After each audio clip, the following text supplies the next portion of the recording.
Bom, então já estamos prontos para começar o nosso encontro. Antes de mais nada, eu queria sugerir uma coisa que a gente tem feito que tem sido muito legal. A gente já está com 4 páginas aqui, ou seja, 4 salas completas aqui no Zoom. Então, se você for na setinha que tem bem aqui, assim, ó, do lado direito, bem no meio da tela do lado direito, você vai clicar, você vai poder rodar as páginas. Então, vem bem perto, assim, ó, e daí você vai rodando e dá uma passeada no shopping para ver quem que está aí, vai reconhecer uma galera que está aí de novo, ou uma galera que você não conhece, mas passou a conhecer. Tem uma galera que está sempre aqui, que está muito legal. Então, é legal esse passeio que eu gosto.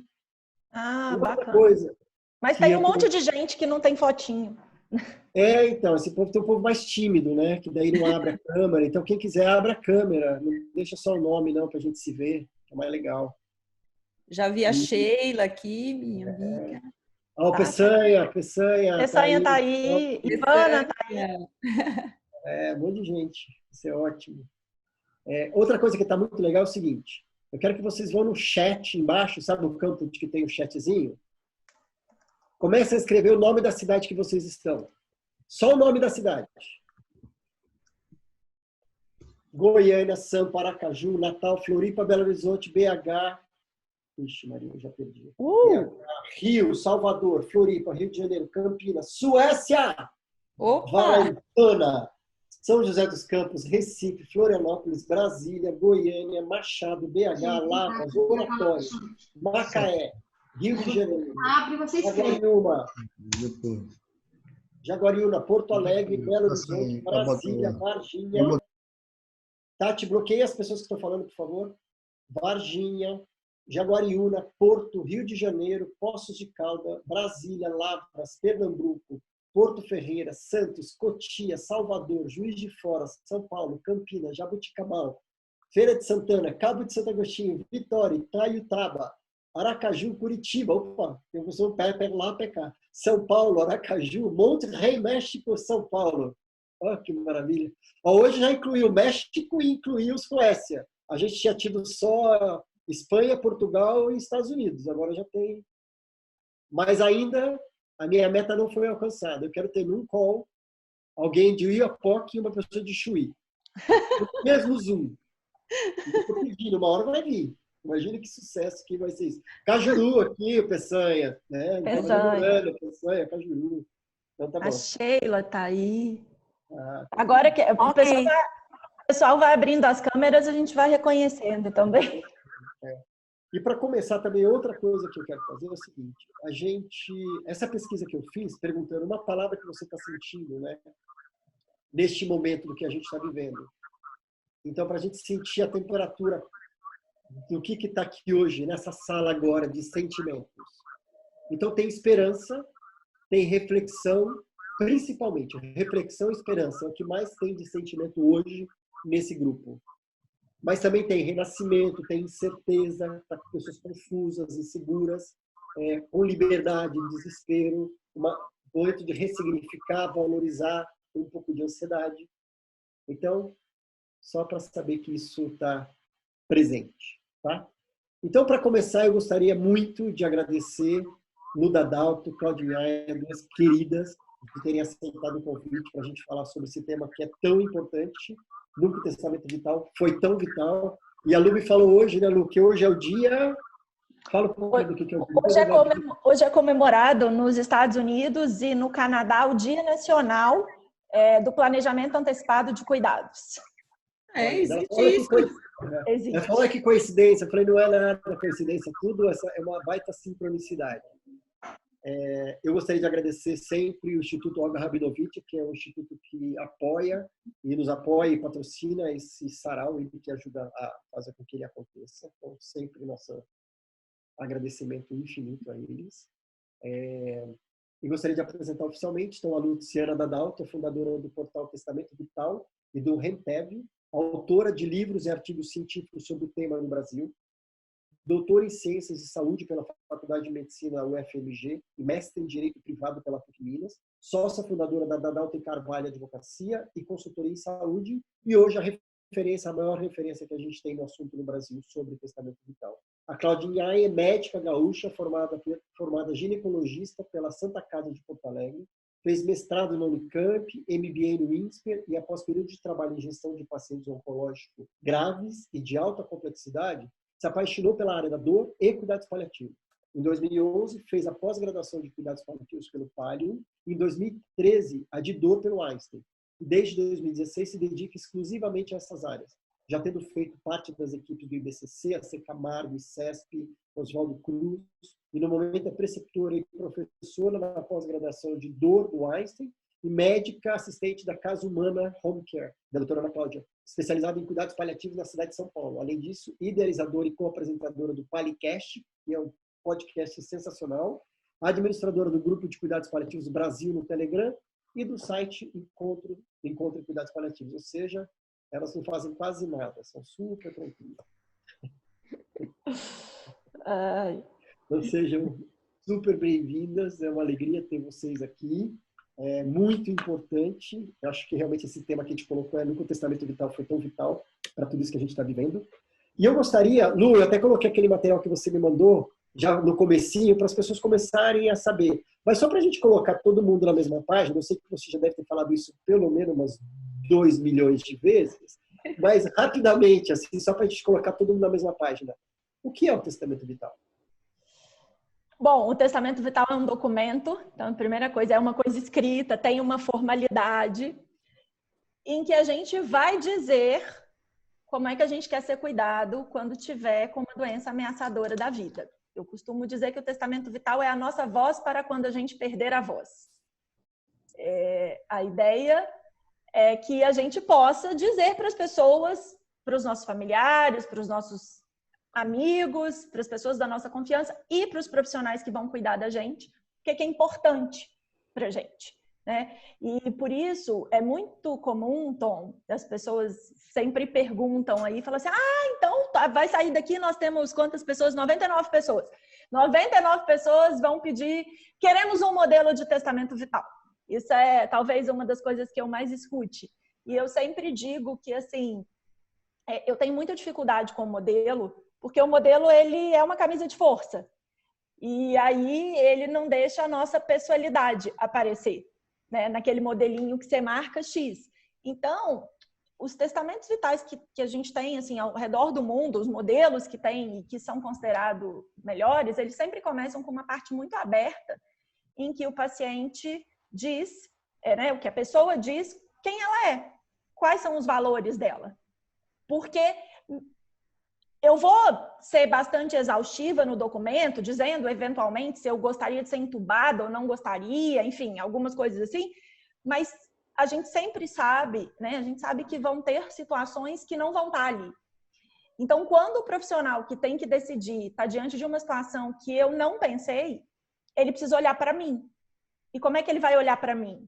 Com os meus valores, os meus desejos, o que é importante para mim. Está sendo bastante interessante. Nesse momento, hoje, eu fiz uma tradução adaptada de alguns testamentos vitais, na verdade, de um plano antecipado de cuidados que está sendo usado especificamente na questão do Covid. Eu peguei um inglês, 2 americanos, e muito interessante foi ver, porque todos eles têm essa parte aberta, né? Conta para o médico quem você é. E eu fui discutir esse documento com uma instituição hospitalar grande aqui do Brasil, e a primeira coisa que eu ouvi foi, tira essa parte. Tira essa parte porque isso é muito complexo de fazer. Como é que a gente vai ler? Como é que a gente vai parametrizar essa vontade? Quer dizer, torna todo mundo um número. Então, acho que esse é o nosso maior desafio, né? É como fazer com que a gente não seja só um número no meio de um redemoinho. Perfeito. Adorei que você falou voz para quando a gente não tem voz. De forma simples de condensar isso tudo, né? Ô, Cláudia, eu queria te perguntar, nesse contexto de testamento vital, pela sua longa experiência como médica, trabalhando hoje com cuidados paliativos, trabalhando com dor, com pacientes terminais e tudo mais, como é a tua experiência, por exemplo, de lidar com pacientes que têm essa clareza dos seus valores, que têm o testamento vital, que está alinhado com a família, e de outros pacientes na mesma situação de terminalidade e tudo mais, que não tem testamento vital? Ou talvez você possa, essa relação também talvez exemplificar com alguma coisa que, tipo, como foi bonito o processo ou como foi desafiador. Conta um pouquinho para a gente entender um pouco do contexto real. Infelizmente, né, Tom, essa condição de ter uma clareza a respeito do que você quer, uma clareza até mesmo a respeito dos seus valores, do que é importante para você na vida, não é muito comum, né? A gente não passa frequentemente por essa reflexão como seres humanos. Então, quando nós chegamos no fim da vida, nós chegamos no fim da vida da mesma maneira que nós vivemos, né? Não acontece nenhum milagre no fim da vida, as pessoas não se tornam reflexivas, ou, sei lá, assim, pensativas a respeito da sua vida no fim da vida. Elas vivem e morrem do mesmo jeito, né? Alguns processos até se aceleram quando a mortalidade é uma coisa mais concreta, mas não vai ter grandes mudanças. Então, eu acho que a maneira como eu e os outros paliativistas também compartilham do mesmo pensamento que eu, pelo menos as pessoas com quem eu converso. O que nós encontramos são pessoas que tiveram a maioria refletiram muito pouco a respeito de como elas chegariam nesse momento. E aí você vai me dizer assim, mas são pessoas que tiveram um diagnóstico agora. Então, não. São pessoas que têm um diagnóstico de uma doença progressiva, que não tem cura, que vai levá-las à morte, por exemplo, um DPOC, uma doença pulmonar obstrutiva crônica, né? Uma insuficiência cardíaca grave, né? Que seria candidato a um transplante, mas não poderá fazer um transplante. Esta pessoa, ela vai falecer desta doença. Em quanto tempo? Não sabemos, não interessa. Mas ela vai falecer dessa doença. E aí, de repente, ela passou 10, 15 anos adoecida e nunca pensou a respeito da morte, né? E quando ela chega, então, nesse período mais próximo ao acontecimento, de repente ela é atropelada com essa notícia e a gente que está cuidando pensa, só um pouquinho, onde você estava, né? Nesse tempo todo, que não teve contato com isso. E aí é fácil a gente assumir responsáveis, né? É fácil a gente dizer assim, foi o médico que não tocou nesse assunto, ninguém falou para você a verdade, você não buscou informações. É fácil a gente atribuir responsabilidades, mas na realidade isso é um reflexo, meu pensamento é que isso é um reflexo da nossa sociedade. A gente não reflete sobre isso mesmo, a gente não conversa sobre isso no almoço de domingo, né? Então, a maioria das vezes, o que a gente encontra é uma pessoa e uma família completamente despreparadas, que quando a equipe de cuidado paliativo entra no caso, e infelizmente no Brasil isso costuma ser bem tarde, né? Isso costuma ser bem perto da morte, é que a gente começa a conversar sobre isso. Essas conversas, quando elas são permitidas, porque também existe uma coisa que chama-se cerco do silêncio, onde as famílias e os amigos mais próximos acham que se falarmos sobre morte, nós vamos atrair a morte, né? Eu gosto muito de uma frase, não sei se foi a Lu que postou pela primeira vez, que diz, né, que falar sobre anticoncepcional não engravida, falar sobre sexo não engravida, falar sobre morte não mata, né? Então, mas existe essa percepção, né, que principalmente na nossa cultura latina, que somos muito emotivos, muito emocionais, que se falarmos sobre isso, a pessoa vai desistir, né? Ela vai se deprimir, ela não vai mais querer viver. E aí é até interessante, porque saiu ano passado um trabalho científico que foi apresentado até lá no Congresso de Barretos, fazendo uma pesquisa com pacientes oncológicos em que eles foram questionados objetivamente, né? Você gostaria de tomar parte em todas as decisões a respeito do seu tratamento e receber todas as informações? E a maioria absoluta falou que sim. A maioria absoluta falou que gostaria, né? Então, assim, existe uma interpretação equivocada e talvez uma dificuldade mesmo de lidar com essas conversas. O outro pedacinho, né, Tom, aquele pedacinho pequenininho das pessoas que já conversaram sobre isso, que chegam bem resolvidas nessa fase, faz o trabalho da gente um trabalho muito mais fácil e muito mais produtivo. Porque vamos pensar numa pirâmide de Maslow de necessidades, né? Se eu tenho que perder um tempão falando sobre o óbvio, que é falando sobre a terminalidade da vida, né? E pensando agora que eu tenho 2, 3, 4 semanas de vida pela frente sobre o que eu gostaria e o que eu não gostaria, eu estou perdendo o tempo de fazer aquilo que eu gostaria e o que eu não gostaria.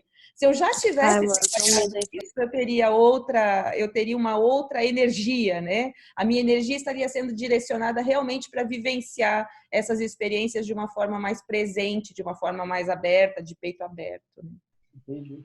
Legal. Lu, você tem alguma coisa a complementar sobre isso, sobre essas experiências realmente no final, da facilidade que acontece a respeito quando tem um paciente que ele tem um testamento vital e isso está alinhado com os médicos ou não, de médicos, dúvidas que surgem nesse processo?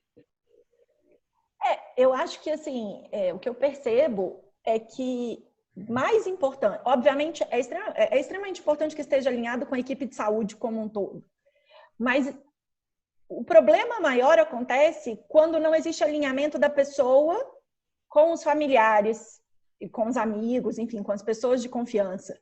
Porque aí sim o problema para o médico ele realmente se torna praticamente insolúvel. Porque o médico vai estar diante de um paciente que perdeu a voz e que tem um documento e de uma família que tem voz e que, dependendo da situação, vai ter uma voz muito alta e que vai fazer uma pressão, inclusive, às vezes, dizendo não, esse documento não faz o menor sentido, ele é falso, essa pessoa já mudou de ideia, ou, enfim, que vai criar um monte de situações que vai gerar, na prática, o descumprimento do documento. E aí, a gente acaba tendo uma situação muito complexa, porque o rótulo que a sociedade dá e que as pesquisas dão e que a gente vai dar o médico descumpriu a vontade do paciente. Ele descumpriu o testamento vital, mas ninguém sabe o que está por detrás dessa situação. E, normalmente, o que está por detrás dessa situação é uma situação familiar muito mal resolvida, né? De pessoas que não conseguiram conversar na mesa de domingo sobre a morte e que só ficaram sabendo das vontades no momento em que a situação aconteceu. E aí, a gente vai ter... Vou te dar um exemplo, assim, essas últimas 2 semanas eu auxiliei, assim, proporcionalmente, quase 1/10 de pessoas que eu já auxiliei ao longo de 12 anos a fazerem testamentos vitais. Então, assim, é uma coisa realmente impressionante como isso está trazendo as pessoas para esse tema. Em uma dessas situações, a pessoa me disse assim, olha, eu quero ser cremada, mas eu sou judia e a minha família, ela segue uma ideia de que a cremação não pode. Como é que eu resolvo esse problema? Né? Ela me falando, Luciana, como é que eu resolvo esse problema? Eu falei, e a minha resposta para ela foi, você precisa contar isso para os seus familiares e fazer com que eles entendam por que a cremação para você é importante. Possivelmente, se ela só escrever no testamento vital que ela quer ser cremada, ela não vai ser cremada. Não vai ser, né? Provavelmente. Então, não adianta isso, né? Assim, no fundo, e aí eu acho que isso é muito importante, né, Tom, a gente entender que, assim, nós temos uma questão... O testamento vital é fruto de uma cultura que é diferente da nossa, que é a cultura americana, que documenta tudo, que tem, né, proteção documental para a vida inteira. E isso no Brasil, a gente realmente tem dificuldade. As pessoas falam, não, mas para quê?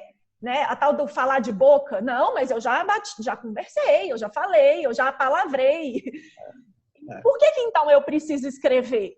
Né? Ou o médico sabe o que é melhor, né? Que aí é um outro lugar que a gente tem com muita frequência, né? Imagina, o médico sabe o que vai ser melhor para mim. E aí a gente está vendo, nesse momento, os médicos, né, os profissionais de saúde, desesperados, pedindo, pelo amor de Deus, escreve o que é importante para você, porque eu vou ter que tomar decisões, né, de alocação de recursos e que eu não sei para onde ir. Então, a sua voz é extremamente importante. Ontem, eu conversei com você ontem, te falei, eu participei de um webinar, assisti um webinar da Johns Hopkins, um centro de referência importante dos Estados Unidos. Tá, que ele tá rasgadinho. Eu não ia conseguir. E os médicos disseram isso, falaram, olha, as pessoas quando perguntam pra gente, sociedade civil, o que a gente pode fazer para ajudar vocês? A gente responde, lava a mão, fica em casa e escreve suas vontades. Então, assim, é impressionante. Eu vou entrar mais nessa situação que a gente pretinha vai ter... Peraí, deixa eu só colocar aqui. Que eu acho que é super importante. Eu queria só combinar o seguinte, pessoal, a gente vai abrir no final para perguntas, tá? Então, no final a gente vai ter uma meia hora de perguntas, então aguardem as perguntas para depois. E eu queria trazer, Lu, uma experiência que eu tive para a Lu e para a Cláudia com o meu primo, Eduardo Alferes, que foi com ele que eu soube sobre testamento vital. Foi por ele que eu ouvi pela primeira vez o nome da Luciana, por causa do seu livro, porque o Du era advogado. Então, ele descobriu de testamento vital e viu no livro da Ana Cláudia, daí ele começou a desenvolver o próprio testamento vital. Ele, como advogado, escrevendo legalmente como ser, ele era um advogado super correto, de embasamento de leis, e também toda a parte do que ele decidia. Então, primeiro teve esse processo para ele, que foi importante, mas o que eu quero dizer no final, a gente não precisou do testamento vital. Por quê? Porque, a princípio, a gente vai fazer um belo de um testamento vital para que ele não tenha necessidade de ser usado. Boa. Porque ele tinha refletido muito sobre isso, sobre o que ele queria, o que era importante. Ele tinha conversado muito com a esposa, a mãe, comigo, com as pessoas, etc. Estava todo mundo muito alinhado. Com o médico dele, o Dr. Ortega. Todo mundo. Teve até uma situação que foi muito legal, importante, legal no sentido de importante. Tinha uma enfermeira que fazia o home care no finalzinho, bem no finalzinho, ele entregou para ela o testamento vital. E ela era muito próxima dele, ela é uma graça. Ela falou assim, Du, eu nem a pau que vou cumprir. Se você tiver um ataque cardíaco, eu vou te salvar. Eu não vou deixar, eu não aceito, eu não dou conta. Ele foi lá e escreveu um adendo. Para você, um profissional de saúde, se você se sente que não é capaz, tanto por questões morais, religiosas ou emocionais, de dar conta disso, por favor, passe para uma outra pessoa. Então foi ótimo esse, porque ele falou assim, se eu estou pedindo respeito, como é que eu vou desrespeitar isso dela? E daí ele acrescentou. E daí, todo o processo no final da vida dele, algumas decisões, quando foi o momento de sedação, a viúva dele hoje, a Pri, me ligou desesperado, Tom, o que a gente faz? Vamos ler no testamento vital, vamos interpretar, tá lá. E tudo era uma recorrência. Então eu sempre falo assim, o testamento vital é fundamental. E talvez ele nem precise ser usado, por causa das conversas, de olhar para dentro, de conversar com as pessoas. E esse que é o nosso lema aqui no Infinito, as conversas trazem as pessoas muito mais próximas. Né? Então são conversas tão importantes que criam intimidade, criam um monte de coisa. Então é um processo bonito também. O testamento vital é um mapa, né? Eu costumo comparar ele com um mapa. Né? Você faz um mapa. Se você se sentir perdido, você recorre ao mapa. Se tiver tudo ok, você não precisa dele. Né? E muitas vezes, na construção desse mapa, você aprende os caminhos. E aí você realmente não vai precisar se utilizar dele. Mas o que é bonito de ver é esse processo. Eu já tive situações de pessoas que me procuraram e que demoraram da nossa primeira conversa até fechar o texto 6 meses, 8 meses. E não é porque a pessoa era enrolada, é porque ela estava num processo, né, de construir o que fazia sentido para ela. Então, eu acho que isso é por isso que eu tenho um pouco de dificuldade com a coisa do formulário, né? Porque as pessoas acham que assim, me dá aqui, então deixa eu marcar o X, é isso que eu quero, tá resolvido. Não é tão simples assim, né? Eu queria só testar, Cláudia, só para testar a temperatura aqui também dessa sala. Eu queria só as pessoas que já têm testamento vital. Quem tiver, escreve eu aqui. Só quem tiver. Quem não tiver, não precisa falar nada. Só para a gente entender o número, para fazer uma pesquisinha rápida aqui. No chat. 1, 2, 3, 4, 5, 6, 7, 8.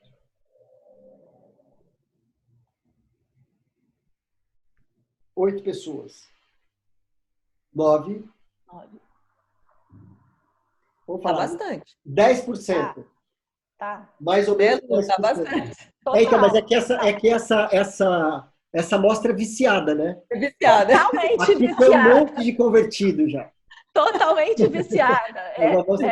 Mas a pergunta nessa situação, porque o testamento vital ele é um processo, de pensar o que é importante, mas daí, de repente, virou uma urgência, certo? Sim. Dessa reflexão, por causa disso que a gente está vivendo. Dá para fazer de trás para frente? Dá no sentido assim, de falar, o que é urgente agora, mediante este momento. Então eu queria hoje, agora a opinião, tipo, baita presente que nós estamos tendo aqui de ter a Cláudia e a Luciana. Para este momento, o que a gente tem que pensar concretamente? Para depois a gente fazer o testamento. Eu queria responder, mas eu queria começar com um caso. Que acho que eu vou conseguir justificar a minha preocupação. Há uns 5 anos atrás, mais ou menos, eu fui procurada por uma fisioterapeuta paliativista, dizendo assim, olha, meu pai, de 80 e tantos anos, descobriu que ele pode morrer. Por que ele descobriu que ele pode morrer? Porque ele foi fazer um exame no cardiologista e está com uma veia entupida, vai ter que fazer um cateterismo e ele está desorientado. Com base nisso, ele decidiu que ele quer fazer um testamento patrimonial e um testamento vital. Você atende ele? Atendi. Só que assim, eu atendi ele num dia, a cirurgia era no outro. E aí, ele não tinha noção nenhuma do que ele queria, sabe? Aquela pessoa que nunca tinha pensado, não tinha muito para onde ir. A gente conversou um pouco, a filha estava do lado, prometeu para ele que ia segurar a onda e que, enfim. E aí combinamos que ele ia fazer o procedimento e que depois ele voltaria para realmente fazer a documentação. Ele nunca mais voltou. Ele continua vivo e toda vez que eu encontro com ela, ela fala, meu pai, depois daquele dia, ele descobriu que ele não vai mais morrer. Então, assim, a minha preocupação, eu acho que sim, a gente precisa pensar no que é urgente agora, mas eu acho que a gente não pode achar que o que eu faço de urgente agora resolve todo o meu problema futuro. Né? Porque senão a gente vai ter um monte de documento que só vai dizer assim, se eu chegar, que eu acho que essa é qual que é a principal urgência, o que os médicos estão pedindo muito hoje, qual que é a principal dor. Se eu precisar de um ventilador, se você é paciente, precisar de um ventilador, e eu tiver que fazer escolhas, me diz se você aceitaria abrir mão, se você não aceitaria, se isso para você é absolutamente importante, para eu parametrizar. Só que o ventilador é uma situação específica da Covid-19 e que em situações normais ele não tem tanta necessidade como na Covid ou a gente não tem uma demanda tão grande por ele. Então, assim, hoje, se você pudesse resumir em uma frase, assim, o que eu faço no meu testamento vital para hoje? Porque eu estou com medo de morrer de Covid. Pense como é que você lidaria com uma situação de escassez de recursos, escassez de leito e de material, né? Digamos. Se você diria, não, se tiver alguém que precisa mais do que eu. A gente teve 2 casos que repercutiram na mídia, né? Um de um padre italiano, que já tinha 90 e poucos anos, e ele falou, dá para uma pessoa mais jovem, e de uma senhora belga de 90 anos que fez a mesma coisa. Então, se fosse você abriria a mão do seu respirador, você não abriria, isso ajuda o médico, né? Numa tomada de decisão que vai ser, se a gente chegar onde as coisas estão chegando em outros países, que vai ser necessária e possivelmente vai ser baseada em critérios objetivos e não nos nossos desejos. Então, se a gente puder dar uma ajudinha...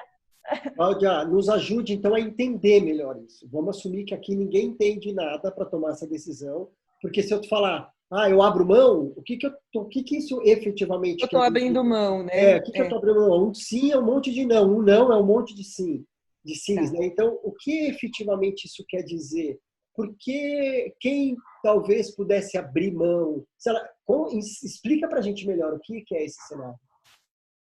Eu acho que tem 2 questões aí que precisam ser clareadas, talvez até para muitas pessoas aqui que nunca ouviram falar desse assunto e que estão aqui justamente para entender o que está acontecendo, né? Vamos partir desse princípio, que ninguém sabe nada, que a gente não está falando... Exato. Então, a primeira coisa é que esse documento de manifestação de vontade que a Lu explicou no começo, ele só se aplica em determinadas circunstâncias, né? Então, eu, saudável, andando pela rua, tenho uma parada cardíaca, mesmo que eu tenha um testamento vital dizendo que eu não aceito ressuscitação cardiopulmonar, mesmo tendo um testamento vital dizendo que eu não aceito que façam massagem no meu coração, deem choque no meu coração, eu não vou ser respeitado, porque não é aplicável essa situação.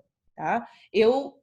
Aqui no Brasil, pelo menos, nós entendemos que a manifestação de vontade, abrir mão de procedimentos de ressuscitação, de procedimentos de manutenção da vida, só se aplica se a sua morte estiver no caminho, certo? Então, eu estou num caminho que, com certeza, né, esse caminhozinho que eu estou aqui, com certeza vai me levar à morte.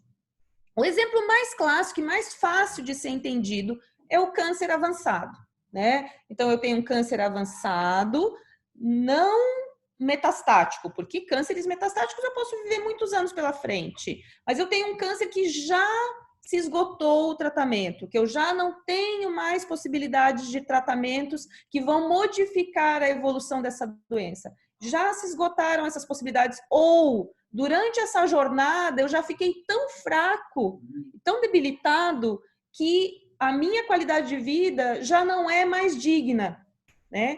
Então, nessas condições, eu posso abrir mão de medidas que mantenham a minha vida por mais um tempo, sendo que a morte ali na frente ela vai chegar de qualquer maneira, né? Então, e de que doenças nós estamos falando? As mais fáceis de entender são as oncológicas, né? Mas também a esclerose lateral amiotrófica, que vai paralisando a pessoa e vai fazer ela parar de respirar. Também as doenças orgânicas avançadas, a insuficiência renal nas fases mais avançadas, depois de muitos anos de diálise sem transplante, a insuficiência cardíaca, depois de muito grave e sem condição de transplante, o DPOC, né, que é a doença pulmonar obstrutiva crônica, derivada, na grande maioria das vezes, do cigarro, né, que faz com que a pessoa fique dependente de oxigênio e não vai ter condição de seguir adiante depois de um determinado ponto. Então, todas essas condições... o Alzheimer, né, que também é uma doença, uma demência progressiva, né, que leva inevitavelmente à morte. Então, todas essas condições...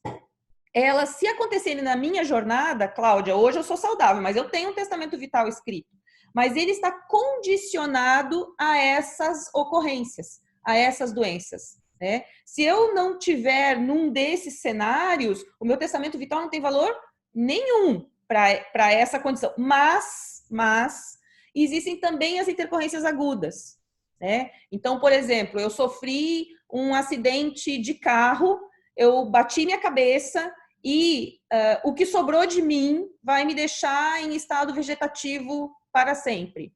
Ou eu tive um aneurisma que estourou dentro da minha cabeça que eu não sabia que existia e ele inundou meu cérebro de sangue e eu nunca mais vou voltar a falar, a conversar, a me levantar da cama. Nessas condições, né, que são agudas, eu também posso abrir mão de uma sequência de tratamentos ou de suportes à vida que me permitam morrer, porque, afinal de contas, o acidente teria me matado.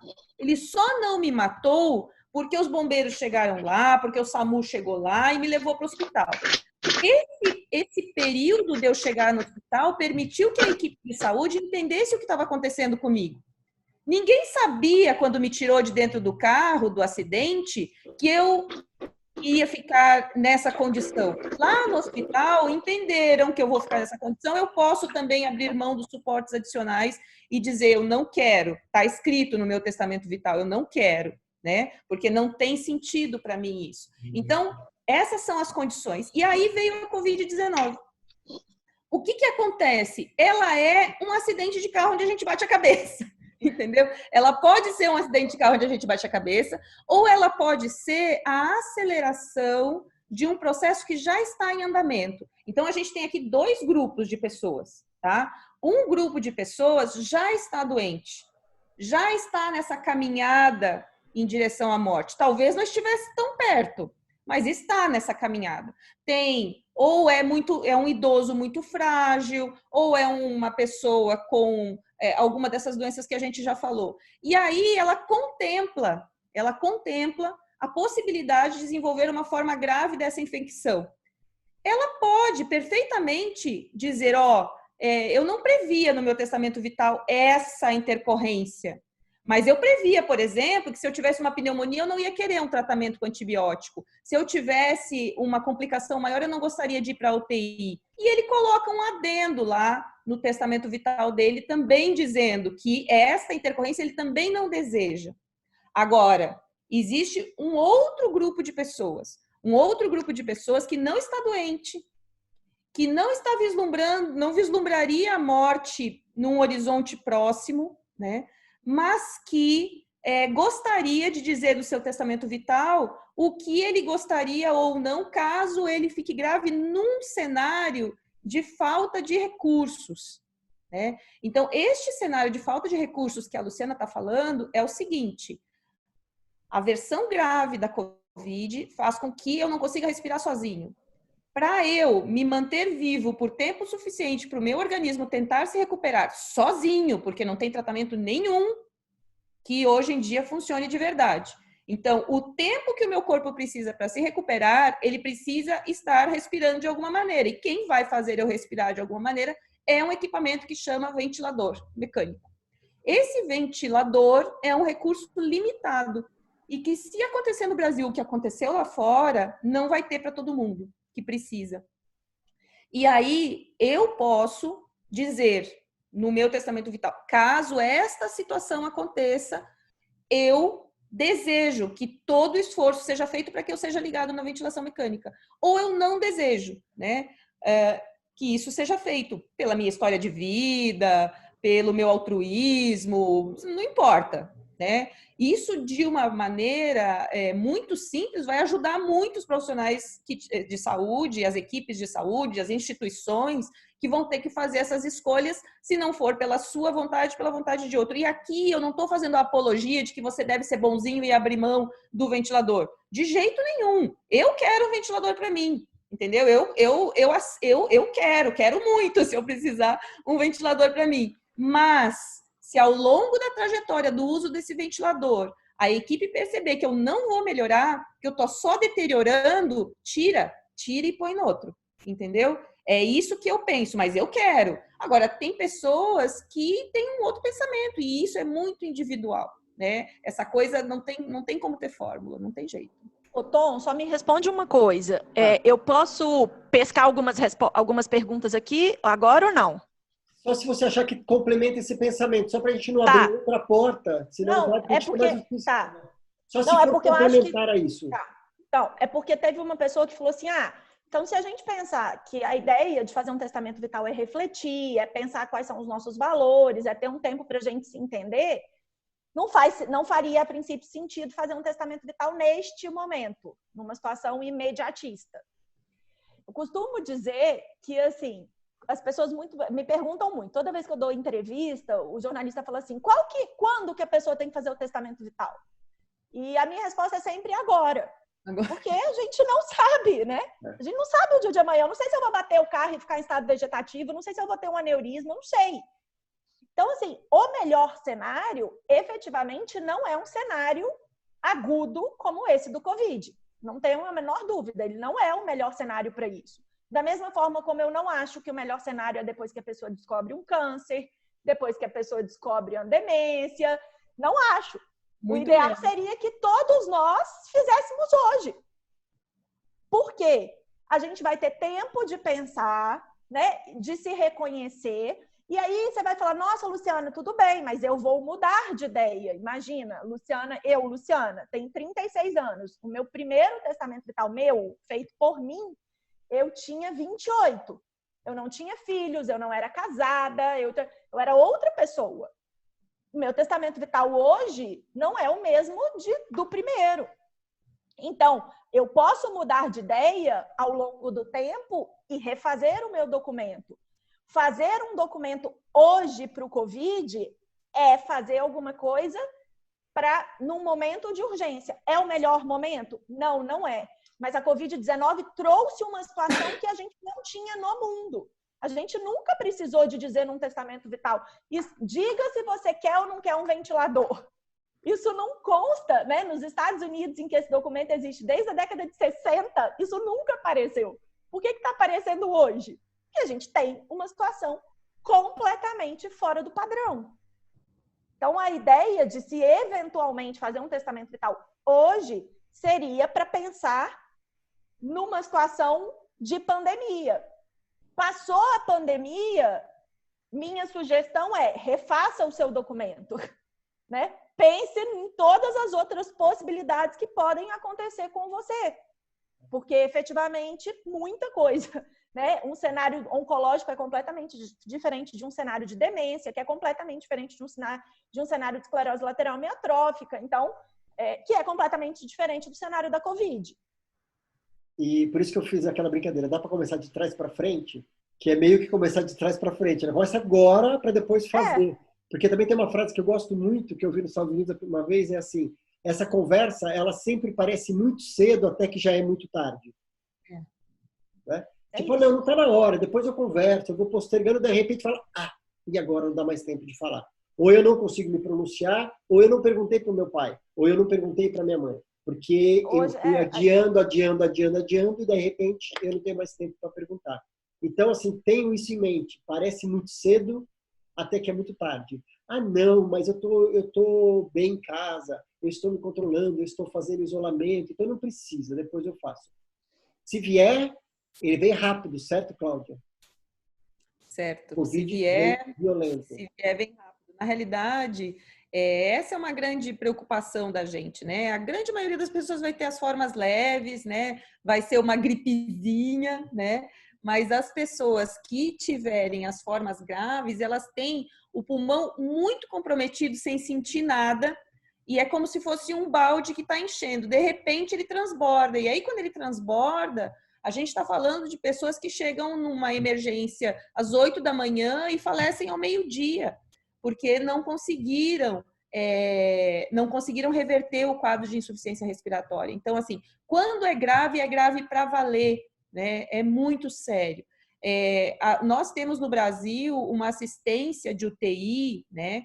Equipamentos e equipes excelentes, muito bem formadas mesmo, nos grandes centros, né? Na periferia do país, nos estados do norte, do nordeste, praticamente só nas capitais, né? Então, a gente tem um Brasilzão enorme, que tem uma diferença muito grande de recursos. E você vê isso pela mortalidade. Se você pega a mortalidade das UTIs dos grandes hospitais de ponta e você pega a mortalidade das UTIs menores, você percebe essa diferença. E essa diferença tem a ver com a gravidade da doença, mas também com a disponibilidade dos recursos, né? Se você tem o recurso disponível, você tem uma chance. Agora, a Lu falou de uma coisa que é muito importante, né? E você também, essa coisa de parece que é cedo até que é tarde demais. Eu lembro de uma campanha publicitária americana, porque eles, por muito tempo, e por muitos planos de saúde, as HMOs deles, né, têm um interesse grande de que as pessoas façam esses documentos, porque isso leva para eles a uma descriminalização mesmo de algumas coisas e alivia um pouco essa pressão de processo, etc. Então, eles têm realmente uma preocupação em ter esses documentos. E eu lembro de uma campanha publicitária que eu assisti faz uns 2, 3 anos, que mostrava adolescentes, né, conversando com os pais a respeito disso. Eles receberam uma tarefa de escola e aí um grupo conversa com os pais em casa e outro grupo não conversa. E aí eles fazem a trajetória desses dois grupos e ambos sofrem um acidente de carro, né? E ficam numa condição onde seguiriam em estado vegetativo, etc. Então, mostra também o quanto para os pais, apesar da tristeza imensa daqueles dois grupos, né, de pais, perderem os filhos, então a tristeza da perda do filho é a mesma, porque ou você perde para a morte ou você perde para a incapacidade absoluta, né? O luto é muito semelhante, mas aqueles pais que o filho tinha tido a conversa, eles têm uma trajetória melhor, no sentido de eu estou respeitando o que aquela pessoa que está ali queria. Então, também tem essa questão do peso que você tira de cima, dos ombros das pessoas que você ama. Porque ao dizer, eu não vou me posicionar, a minha mãe sabe o que é melhor para mim, meu marido sabe o que é melhor para mim, você está jogando em cima dele um peso absurdo. Absurdo. Se você não consegue dizer o que é melhor para você, como que o outro vai conseguir dizer? Ele vai fazer a opção do tudo, entre aspas, né? A gente sempre diz que fazer tudo não quer dizer fazer tudo que está disponível, né? Fazer tudo é fazer tudo que é o melhor para aquela pessoa. E muitas vezes isso não vai ser colocar numa UTI, entubar ou fazer coisas desse tipo. Mas sob pressão, sem saber o que fazer, eu vou dizer, me dê todos os recursos que eu tenho direito. E nem sempre isso vai ser melhor, né? Então, assim, olha, Lu, que essa coisa de escrever é muito interessante e demora muito tempo, às vezes, para você conseguir botar no papel coisas que você já pensa. Eu não sei se vocês viram um documentário que chama Extremes, tá no Netflix, não tenho bem. Na Netflix. Ele é baseado num livro, né, escrito por uma intensivista chamada Jessica Zitter. Esta intensivista, no fim do livro, ela fala, eu ainda não escrevi o meu testamento vital, porque eu não consegui olhar para tudo que eu preciso olhar para conseguir botar ali. E isso conversa muito com filhos, com quem você deixa para trás, com os seus amores, né? Então, tomar contato com isso é um processo intimista. E eu acho que, na realidade, a gente tem duas coisas favoráveis agora. A pressão, né? E o contato com a mortalidade e o tédio, né? Porque grande parte das pessoas que eu conheço estão dizendo que estão morrendo de tédio de ficar dentro de casa. Eu nunca fiz tanta coisa na minha vida, não tenho tempo de pensar, ainda bem que o meu já está escrito, porque eu não ia ter tempo de escrever. Mas muita gente está dizendo que não sei mais o que eu faço, já vi todos os seriados da Netflix, então vá pensar sobre a sua vida. Né? Deixa eu perguntar um negocinho para vocês duas. Nessa história, né, de ter conversa. A gente sabe que os idosos são um grupo bastante vulnerável.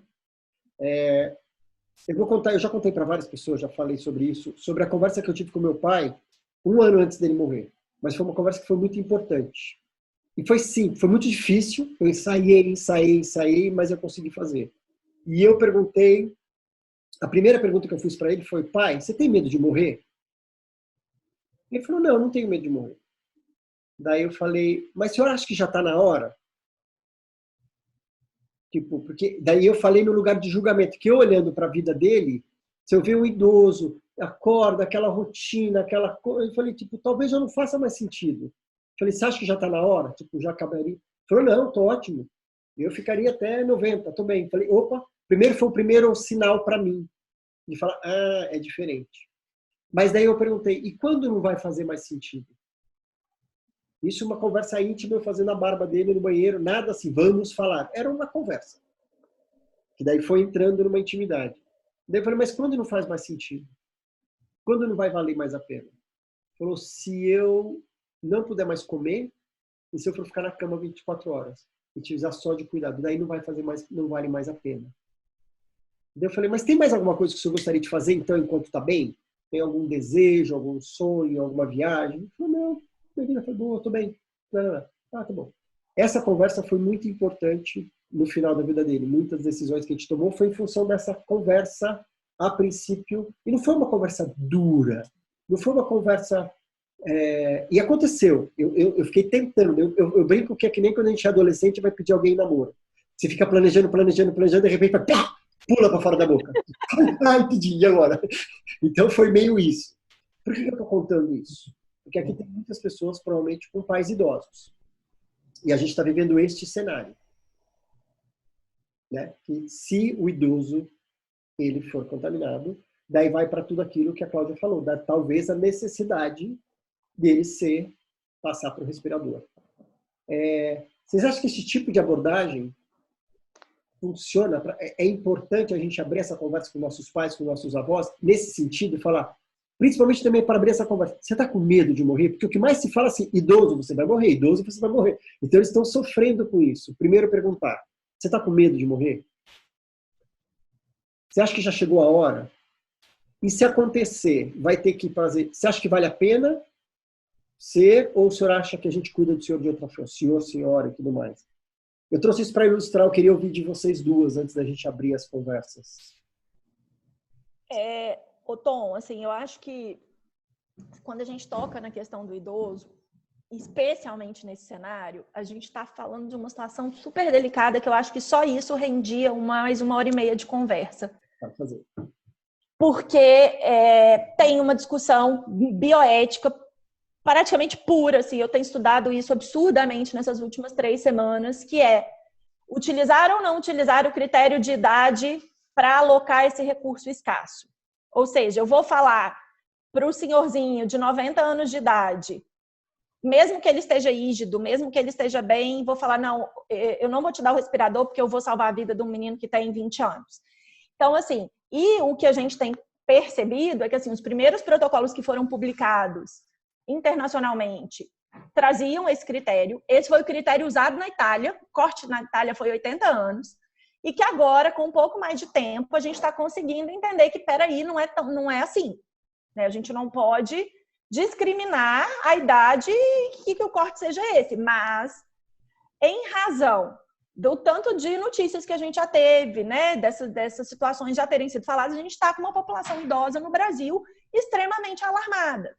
Então, eu acho que também, e aí eu acho que essa conversa no idoso, ela precisa ser uma conversa muito calma, para que a gente não possa chegar para o idoso e falar, ó, tá aqui, ó, nós não vamos te atender mesmo não, então o que você quer? Então, a gente precisa, e aí eu acho que Cláudia certamente concorda comigo, e o que o cuidado paliativo tem dito nessa situação é, mesmo as pessoas, e aí independente da idade, mas mesmo as pessoas que não forem priorizadas e que eventualmente não conseguirem receber o recurso, essas pessoas não serão abandonadas. Né? Nós não vamos deixar de cuidar dessas pessoas.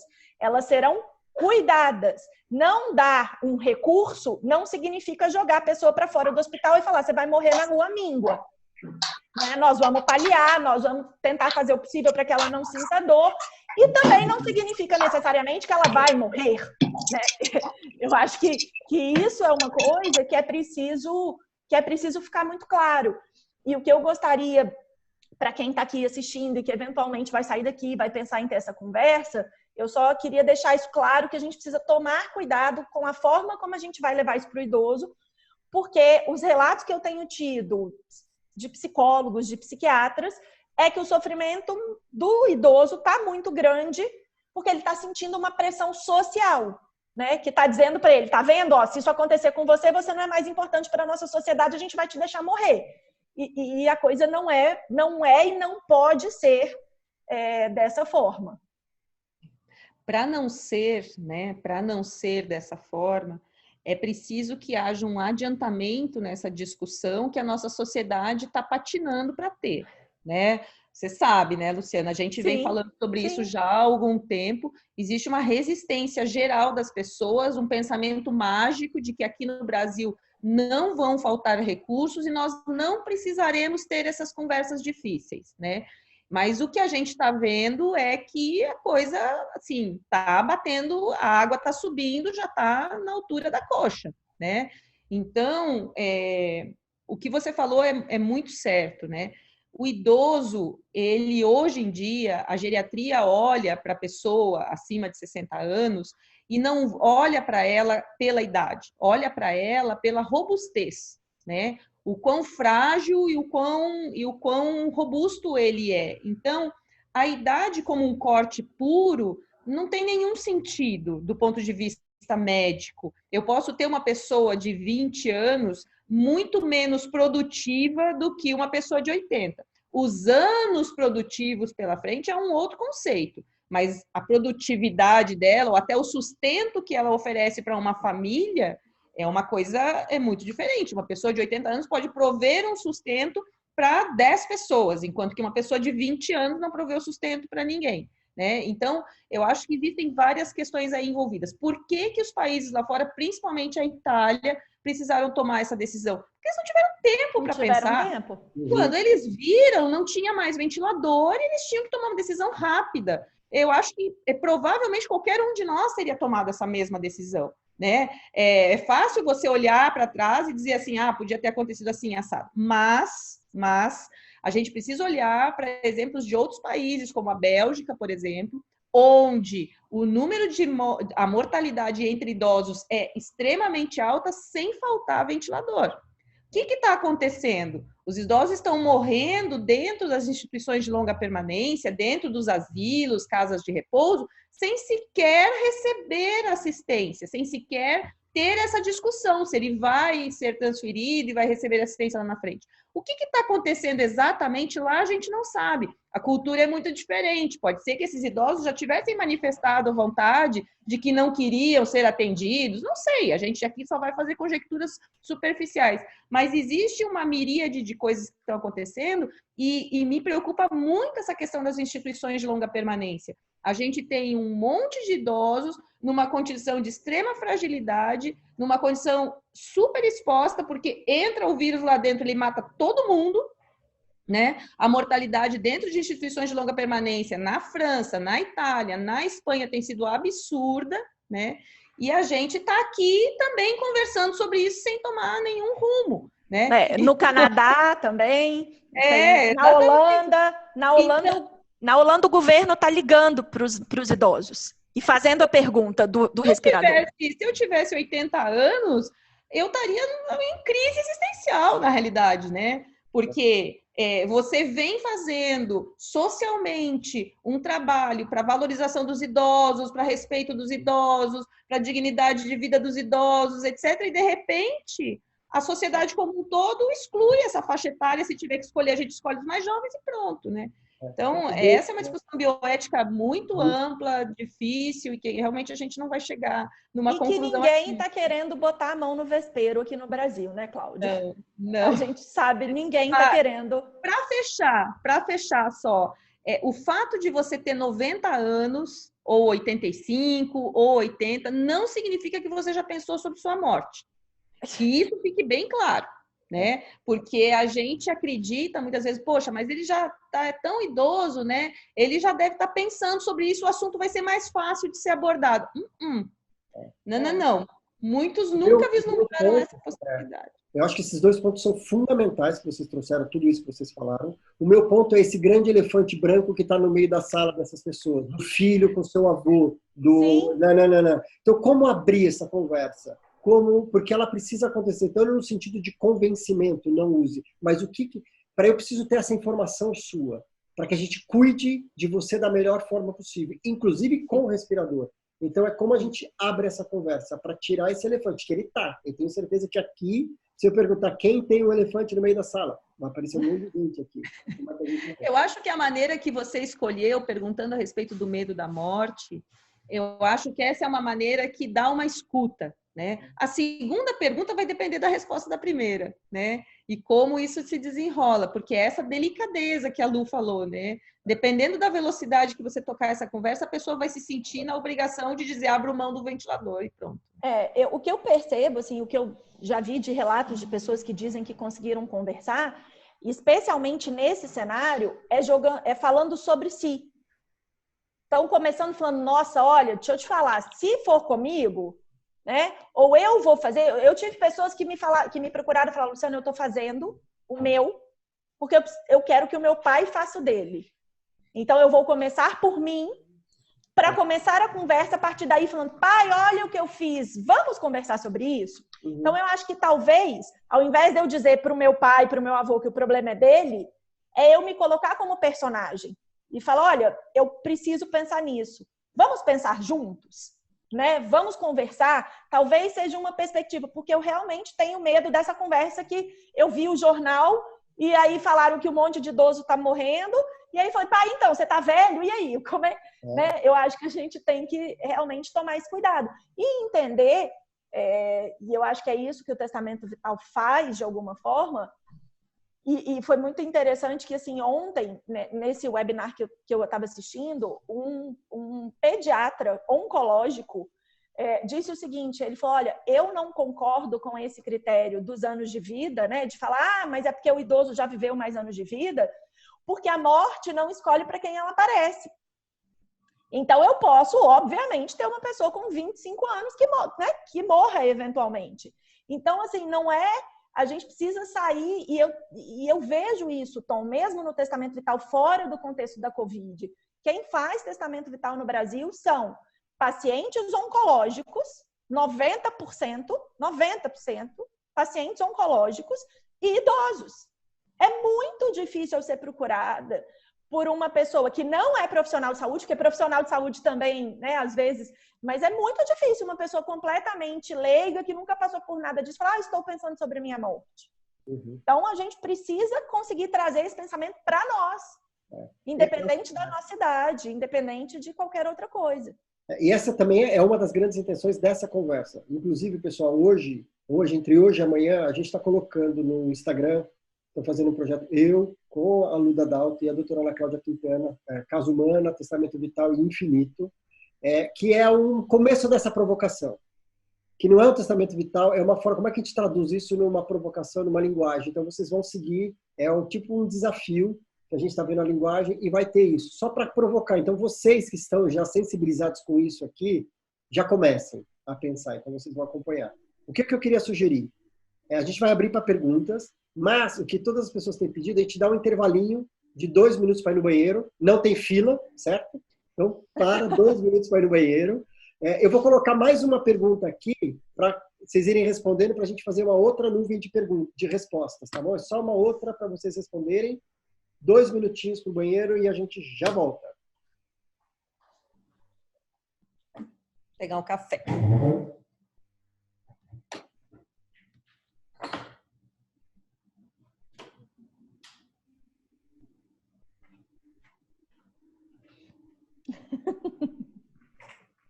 Eu tô lendo o comentário, para quem tá aqui, eu tô lendo o comentário do Marcos, que a mãe dele passou atrás de mim e ouviu a Cláudia falando a palavra morte e parou.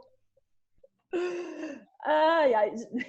Gente, assim, né, estamos no intervalo. Meu marido é engenheiro, entende? Não é nada a ver. Meu marido, quando ele me apresenta para uma pessoa assim, que nunca me viu na vida, ele fala assim, não, essa aqui é minha mulher, Luciana, ela é advogada, mas você pode chamar ela de doutora morte. E aí as pessoas, em geral, ficam um pouco assustadas, assim. Mas a gente vai ganhando essa fama, né, Peçanha? Não tem jeito. Não tem. Eu estava pensando aqui, quando falei a respeito do idoso que nunca pensou na morte, né? Quando os meus sogros, os dois faleceram o ano passado, né? Um com 90, outro com 92. E a minha sogra, quando tinha 88, ela teve um câncer de mama. E eu fui fazer uma conversa com ela, né? Antes dela ir para a cirurgia, era uma cirurgia de risco e tudo mais. E ela me olhou assim com uma cara do tipo assim, mas tem possibilidade de eu morrer? Com 88 anos, né? Aí eu fui o mais delicada possível, né? Falei e tal, mas ela sobreviveu. E eu, sempre falando nas conversas de domingo, né? Sempre falando nas conversas de domingo. 2 anos depois, numa outra conversa de domingo, à tarde, eu e o sogro jogando canastra, como é que se chama? Buraco. Jogando buraco. E ela atrás dele, assim, em pé, servindo café. Aí ela chega para nós e fala assim, eu quero ser enterrada, viu? Não quero ser cremada. Aí nós olhamos assim, né? Do tipo, oi? De onde surgiu? Não, onde surgiu isso? Do nada, né? Aí... É tipo pedido de namoro. Ela tá foi. Aí ela disse assim, eu quero ser enterrada, não quero ser cremada. Tá bom, continuamos jogando, né? Fingindo que nada tivesse acontecido. Aí ela chega assim, e também não quero esse negócio de ser incubada. Ela falou incubada, né? Também não quero esse negócio de ser incubada, não, porque já tá bom. Registrado, sogra, tá tudo certo.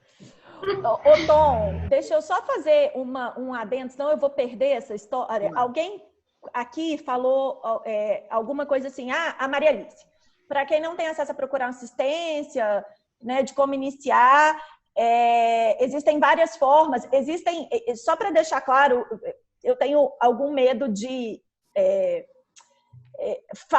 algum ruído de informação. Eu estou aqui como pesquisadora, não estou aqui vendendo nada, até porque a maior parte dos testamentos vitais que eu faço no Brasil, eu nunca cobrei nenhum real. Então, assim, não a questão do modelo, existem vários. Portugal tem um modelo oficial, tem milhares de modelos. O que eu quis dizer com o modelo é que eu acho que ele engessa, né? Que ele não te permite ser você, que você parte, né, de um pensamento de alguma coisa que já está pronta. Por isso, o Tom botou aí numa arte um flyer, um panfleto que eu fiz online, virtual, que eu fiz há 3 semanas atrás, a pedido de profissionais de saúde, para conversarem com pacientes que querem escrever e manifestar vontade. Porque ele passa um pouco, né, ele tem um passo a passo, sem ser um esqueleto que vai te dizer, faça isso, marque seu X aqui.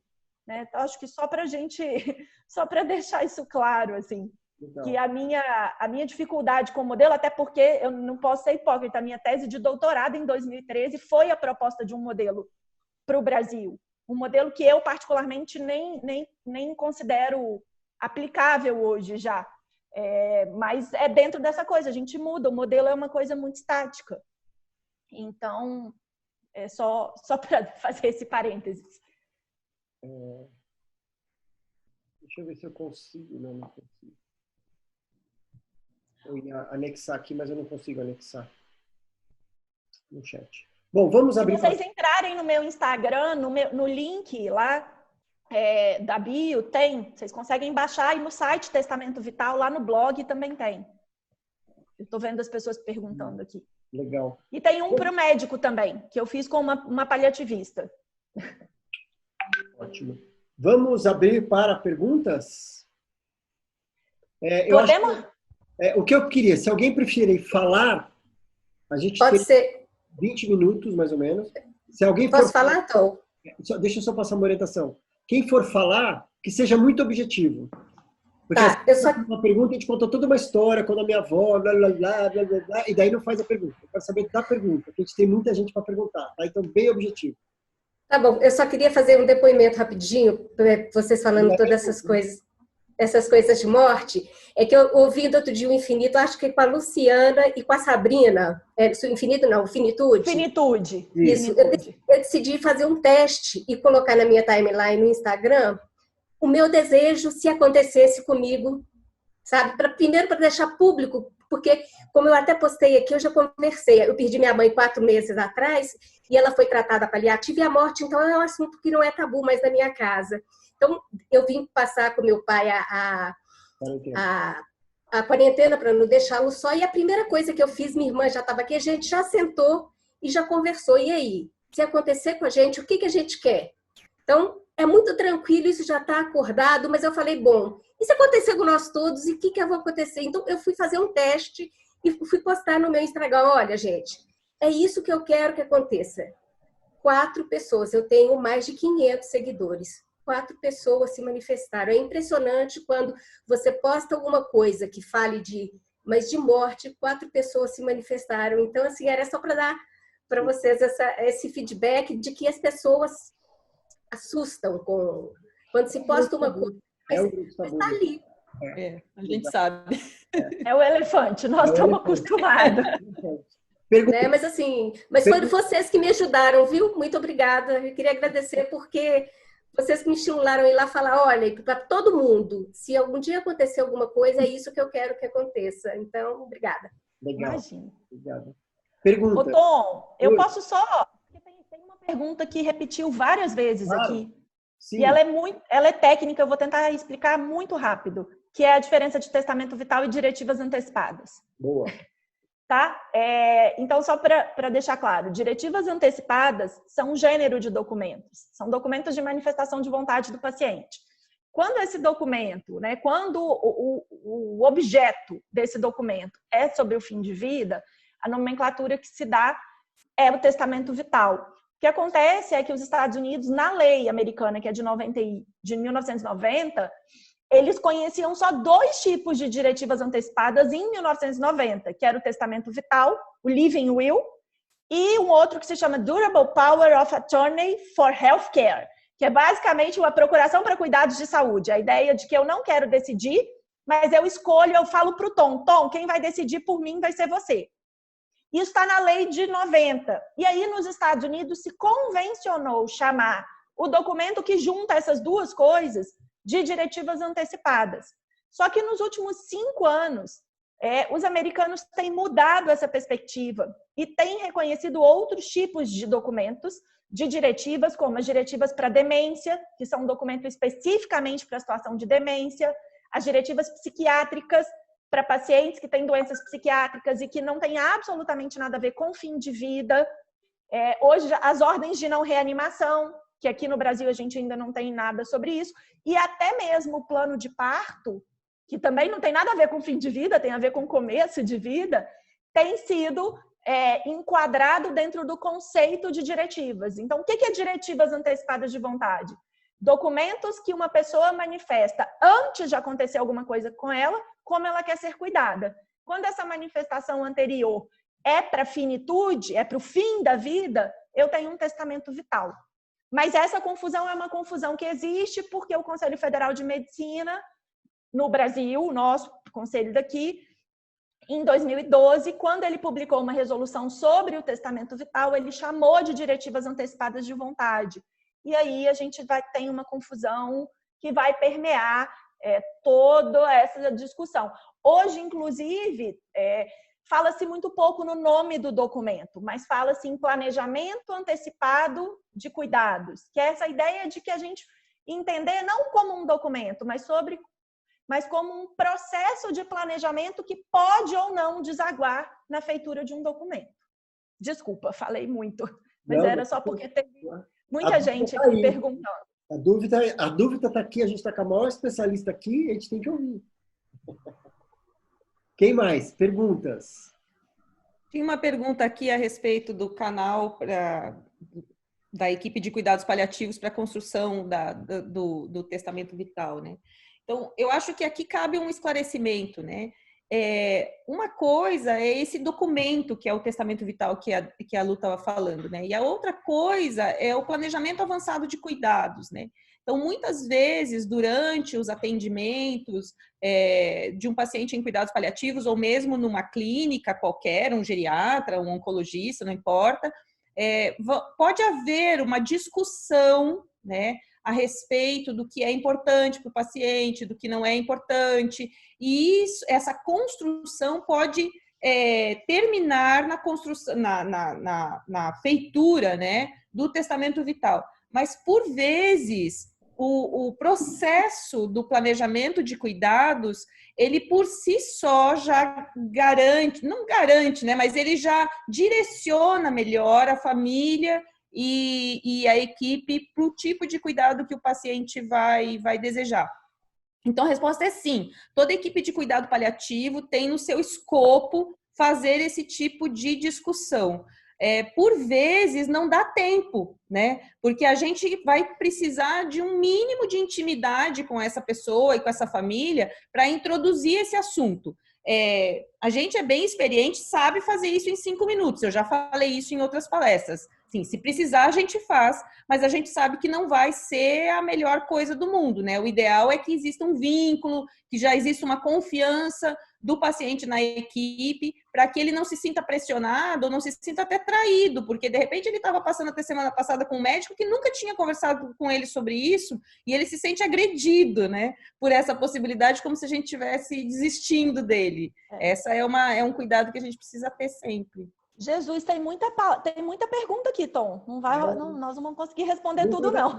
Não vai dar. Eu acho que talvez, eu vou fazer um resumo aqui, porque tem uma pergunta sobre a história do suicídio assistido, que acho que abre mais 3 horas, mas sobre direito. Então, acho que assim, tem outra pergunta do Matheus, que ele é estudante de medicina, ele está falando, por exemplo, a questão de testemunho de Jeová, na questão da emergência e tudo mais.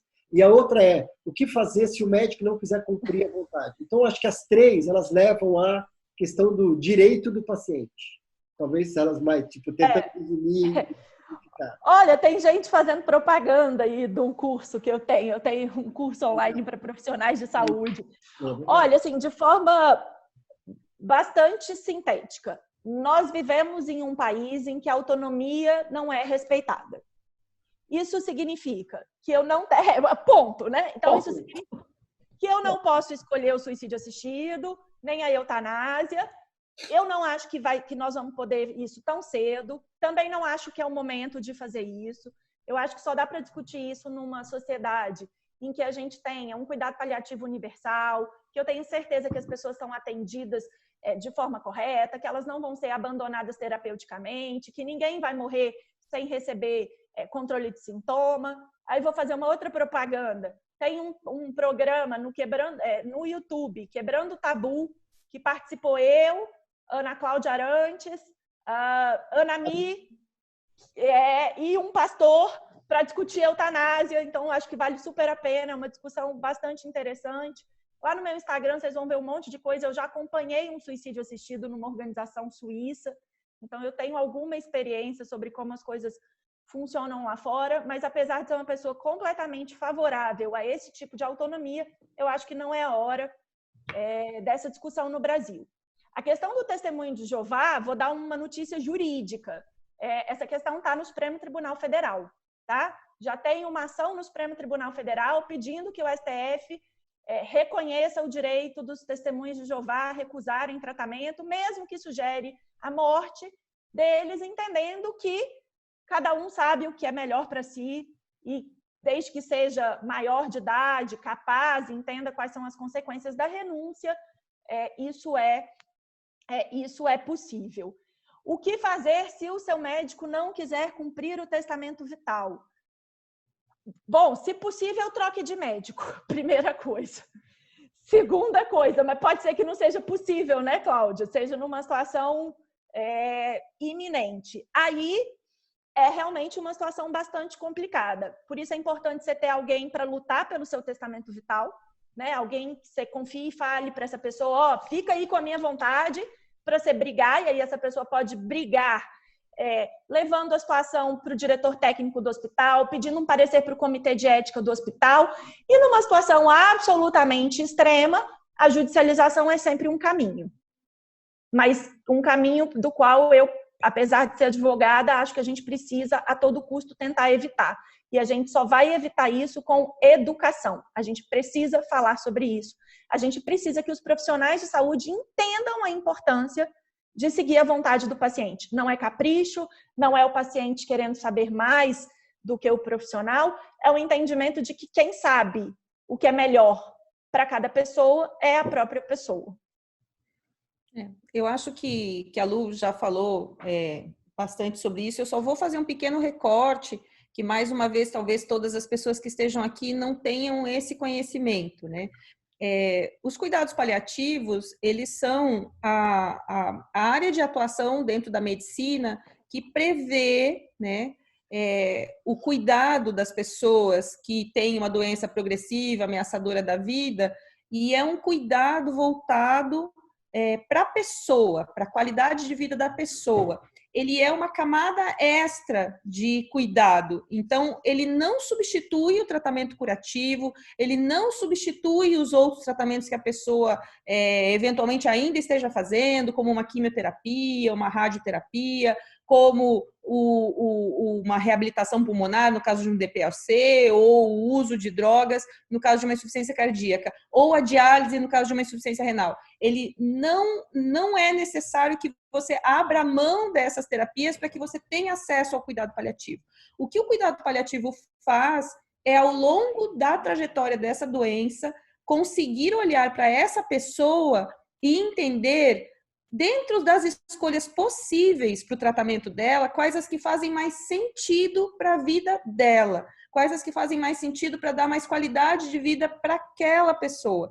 Então, os cuidados paliativos são muito associados com cuidados de fim de vida, né? E eu acho que a gente entra, sim, né, de uma forma bem importante para o alívio de sofrimento no cuidado de fim de vida. Mas não é apenas isso, né? Então, quando a gente diz assim, antes da gente falar sobre suicídio assistido, eutanásia, a gente tem que falar sobre acesso universal aos cuidados paliativos, a gente está falando sobre acesso ao alívio de sofrimento das pessoas doentes, que hoje no Brasil a gente não tem. Então, existem as pessoas que fazem apologia do qualquer médico faz cuidado paliativo, qualquer médico pode fazer o que vocês dizem que vocês fazem. Pode mesmo, só que não faz, né? Então, como não faz, precisa ter pessoas que militem por essa prática, e é nessa situação que a gente está. Então, realmente, a gente tem uma longa trajetória. Os cuidados paliativos dão conta de todo o sofrimento relacionado ao fim de vida? Não dão conta de aliviar todo o sofrimento relacionado ao fim de vida. Existem sofrimentos que são intratáveis, né? Mesmo com equipe multiprofissional, com psicólogo, com fisioterapeuta, com médico, com todos os remédios, todos os recursos, existem sofrimentos que são intratáveis.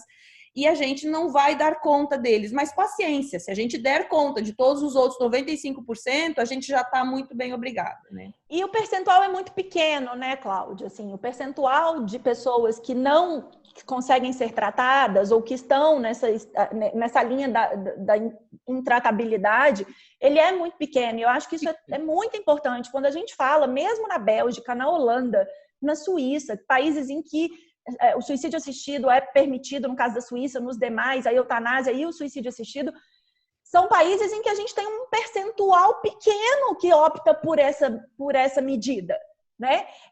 Então, exatamente por isso, porque a maior parte das pessoas, quando bem paliadas, acabam aceitando o processo natural da finitude. Então, acho que a gente precisa... Bom, isso dá uma outra conversa, mas a gente precisa tirar um pouco essa ideia de que falar sobre autonomia no fim de vida significa que as pessoas vão sair se matando. Não é por aí, né? De jeito nenhum. De jeito nenhum. E, inclusive, assim, se nós não prolongarmos, né? Se nós não entrarmos com propostas distanásicas, né? Entrando com mais uma palavra, né? Se nós não entrarmos com tratamentos fúteis, inúteis, que só estão prolongando o sofrimento ou o processo de morrer, as pessoas morrem de forma natural, de uma maneira, a maioria morre de uma maneira muito tranquila, né? O problema é que a gente atrapalha, é que nem parto, né? Eu era ginecologista antes de ser paliativista, né? É que nem parto. Se você não fizer nada, 95% das crianças nascem de parto normal sozinhas. Sozinhas, elas nascem sozinhas. Aí a gente vai lá, atrapalha, enche de cesárea, de fórceps, de não sei o quê, e acaba fazendo um bololô, e aí vira toda uma discussão, entendeu? Então, assim, a gente cria o problema e depois fica discutindo 3 décadas a respeito do problema, né? O problema que a gente criou foi a tecnologia na saúde, né? Então, assim, não é exatamente um problema, mas, assim, é a questão que fez com que a gente tivesse que discutir quem é que deveria ter acesso e quem é que não deveria ter acesso a esse tipo de... Não, o problema é que a gente usa mal a tecnologia. A gente usa para coisa errada. A tecnologia é boa. Boa, né? gente. Óbvio. Oi? Ela é ótima. Ela é ótima a tecnologia. Mas Sim. não para todas as situações. Não, para todas as Pessoal, situações. eu quero ser só respeitoso com o tempo. A gente tem até às 6h30. Eu queria só compartilhar a última nuvem de palavras do sentimento que a gente está terminando o nosso encontro. Que no mundo ainda as pessoas têm, né? Porque a gente levantou muita coisa importante. Ainda tem uma preocupação, tem esperança, tem inquietação. Que bom que tem essa inquietação. O ponto aqui é provocar mesmo para que a gente gere ação. Usa essa inquietação para uma ação. Não fica só inquieto. Gera ação. Se sentindo acompanhado, isso foi bastante importante. Curioso, aliviado, pensando em planejamento e tal. Então, essas são as palavras que surgiram. Eu já sabia que ia ser demais, mas foi sensacional. Foi lindo. Lu e Clau, obrigado. Foi muito, muito, muito bom. Obrigado mesmo. Mais uma vez, eu queria agradecer todo mundo. É uma delícia a gente estar caminhando junto nesse processo. Eu aprendo um monte. Está sendo lindo as trocas. Acompanhe, vai nos nossos Instagrams aí, que a gente vai lançar esse desafio para cutucar todo mundo. Quero todo mundo participando. Começa a refletir. Lembre, parece cedo até que é muito tarde. Tá bom? E Tom, assim, vou falar especificamente, eu vi que tem algumas perguntas bem específicas sobre formalização, registro, etc. Pode me mandar no direct do Instagram, eu respondo, tá? A mesma coisa eu. Qualquer dúvida médica, da condução, de alguma coisa, pode ficar tranquilo e pode me mandar que a gente responde. O Tom estão perguntando os instas aqui. Você já tinha falado mais em cima, né? Vou botar aqui. Põe aí. Escreve você também. Eu já tinha escrito, mas escreve o de vocês. O meu é fácil porque é meu nome, Luciana Dadalto. Cláudio, o seu é Seinaia, né? Você escreve aí.